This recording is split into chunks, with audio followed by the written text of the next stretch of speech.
Budget से तो बहुत उम्मीदें रहती हैं, लेकिन जो पिछले 4 बार का बजट आया उसने पंजाब के लोगों की कमर तोड़ दी।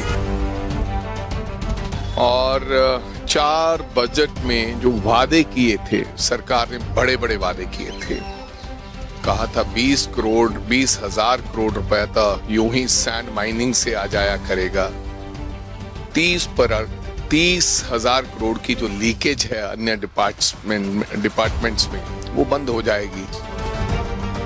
लेकिन मेरे को लगता है 1,25,000 करोड़ का जो कर्ज है वो हमें और मिल गया है।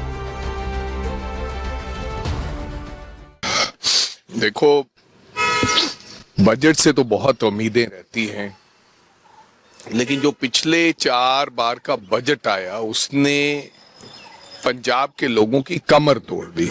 चाहे वो गरीब था, चाहे वो व्यापारी था, चाहे वो किसान था, चाहे वो कोई नौकरी पेशा था, किसी को कुछ नहीं मिला।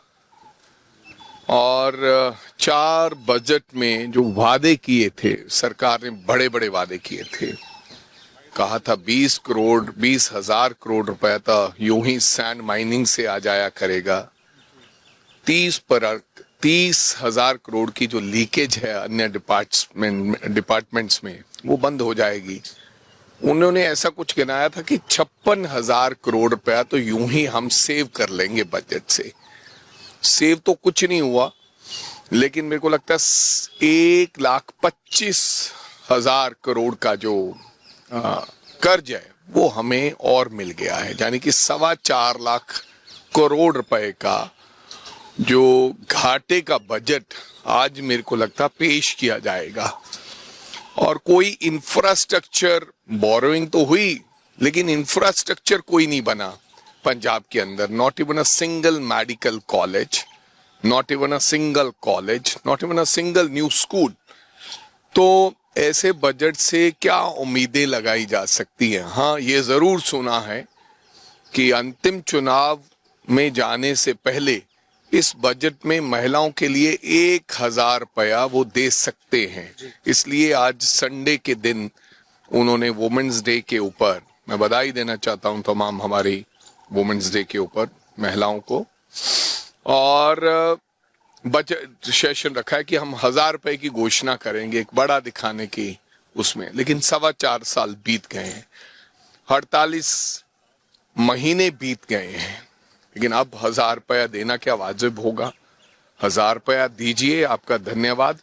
लेकिन पिछला जो बकाया 48,000 के करीब है वो हर महिला को, बहन को दिया जाना चाहिए। और 18 साल के ऊपर, क्योंकि डिफाइन तो किया ही नहीं था, उन्होंने कहा था सब महिलाओं को। तो जो इंडिपेंडेंट महिला है 18 साल से ऊपर, उसको ये पैसा जरूर 48,000 दिया जाना चाहिए। और उम्मीदें कोई खास नहीं है, क्योंकि उम्मीदें उनसे होती है जिनके पास कुछ होता है, जिन्होंने सब कुछ उजाड़ दिया हो, लुटा दिया हो अपने मौज मस्ती में, उनसे कोई उम्मीदें नहीं। वित्त मंत्री हरपाल चीमा कहते हैं, जब भी विपक्ष उनको कहता है कि कर्जे में डुबा रहे हैं पंजाब को, तो वो कहते हैं कि विरासत में ये कर्जा मिला है। हमारे पास जो भी पैसा है तो उसका इंटरेस्ट भरने में ही चला जा रहा है, विकास में हम लगा नहीं पा रहे। देखो, कर्जा पिछली सरकारों ने किया है। देखो, 4.25 साल में एक ही जवाब दिया उन्होंने हमेशा। अगर किसी ने ड्रग्स के बारे में पूछा तो उन्होंने कहा कि विरासत में हमें इस पंजाब के अंदर ड्रग्स मिला है। अगर गैंगस्टरवाद के बारे में, लॉ एंड ऑर्डर की स्थिति के बारे में पूछा तो उन्होंने कहा कि हमें विरासत में मिली है। अगर कर्ज के बारे में कहा तो उन्होंने कहा कि हमें विरासत में मिला है।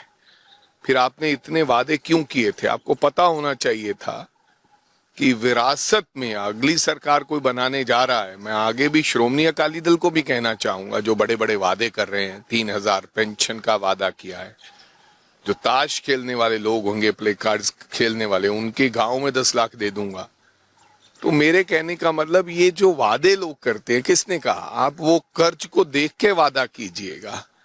और कर्ज आपने तो बढ़ा दिया है, और आपको इसलिए ही चुना गया था कि आपकी सरकार आएगी, पंजाब का कर्ज उतरेगा, इंफ्रास्ट्रक्चर बनेगा और पंजाब तरक्की करेगा। आप विरासत में कहकर पंजाब को इस तरीके से मार नहीं सकते कि मैंने कुछ नहीं किया, तो फिर आप काहे के वित्त मंत्री हैं अगर आपके पास कोई इसका हल नहीं है तो। सर दूसरा एक नीतीश कुमार पे रिएक्शन लेना चाहेंगे, जैसे सीएम पद पे छोड़ना, राज्यसभा की सदस्यता लेना, आप कैसे देख रहे हैं इस पूरे अब ये क्रम को? देखो, ये उनका अपना डिसीजन है कि वो क्या चाहते हैं। मैं इसके ऊपर टिप्पा टिप्पणी क्या कर, उनके मन में क्या है क्या नहीं है। हाँ ठीक है, हम राजनीतिक लोग अपनी अपनी बात कह देते हैं, पता नहीं अब लिया गया है कि छुड़वाया गया है, मर्जी से दिया है, ये तो आने वाले दिनों में समझ आएगी कि किस तरफ कहानी जा रही है। लेकिन आज मैं कैसे कह सकता हूँ कि राज्यसभा उन्होंने ली है कि छोड़ी है कि धक्के से करवाया है। जैसे आपने देखा होगा उपराष्ट्रपति जी का इस्तीफा मंजूर हो गया था, आज तक वो गुमशुदा की तलाश में है, अभी तक नहीं मिली। तो पता नहीं क्या है, लेकिन कोई ना कोई तो राज होगा, नहीं तो मुख्यमंत्री नहीं छोड़ता व्यक्ति राज्यसभा नहीं लेता, क्योंकि मुख्यमंत्री तो राज्यसभा में भेजता है। तो खुद मुख्यमंत्री का पद छोड़ के राज्यसभा में चले जाना, वो व्यक्ति जिसने अपने स्वार्थ के लिए कई बार पार्टी बदल दी है, गठबंधन तोड़ दिए हैं, मोदी जी को बहुत सी गालियां दी, फिर मोदी जी के चरण छुए,